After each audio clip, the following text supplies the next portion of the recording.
Hey, this is just a quick note on Dan Brown's video on how to solve a 4x4 Rubik's Cube Part 3. This is concerning parities. Well, I was watching it and I noticed that those long, horrible algorithms that Dan Brown teaches you to solve parities, they're very, they'd be very inconvenient for the more inexperienced to learn, and quite difficult for them to learn and memorize. So I just thought I would just help them out a bit by teaching them that you only need to know 2 parity algorithms. Alright? One short one and one long one. I'll just show you what I mean by this right now. So you can use the algorithm for parity cases.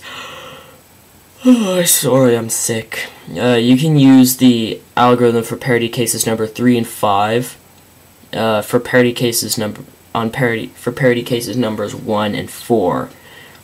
I'll just show you what I mean by that.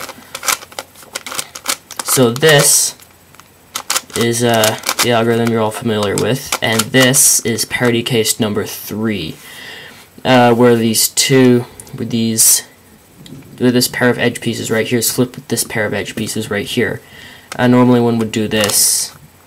I'll just explain the way Dan Brown explains it. 2 little r, 2u, 2 little r, 2u star, 2 little r, 2 little u. And so he also explains it for that you can use it for parity case number 5. Just it won't solve the cube, but it will solve the parity, so you can solve the cube like a 3x3. This goes as well for parity case number 1 and 4. It will not solve the cube, but it will make the cube solvable using a 3x3 method. So let me just show you how to do this. So this is parity case number 1. He taught you to hold it like this, with one of the unsolved corners up here. This is true. You'll want to hold the cube just like this, like Dan Brown teaches you, and then you'll do the algorithm for parity case number 3 and 5.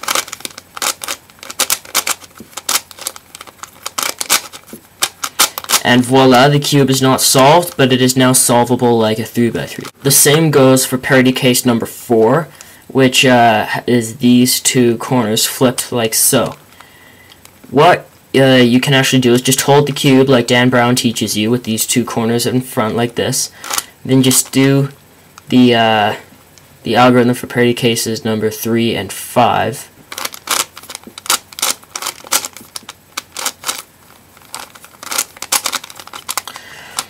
Voila, the cube is not solved, but it is solvable like a 3x3. So now the reason you can't use that algorithm for parity case number 2 is because the parity case number 2 is an OLL, or an orientation. All the rest of the cases are PLLs, or permutations. That's why you need to use the algorithm Dan Brown teaches you for this case, with these 2 edges flipped. Or you can use mine. It's pretty good. I got it from Rob's video. The algorithm's right here. So I'll just demonstrate it. Sorry if I'm going a little fast, but I don't want to make this video too long. So I like that algorithm. So that's all I have to say. I hope everyone who watches this video takes my advice and just uses those 2 algorithms. It's easier to memorize, and once you get better, it will be faster. Once you start learning PLLs, it will be faster. And Dan Brown, if you're watching this, I encourage you to put a message at the end of your video or something, just explaining like what I'm trying to say here, what I've demonstrated here.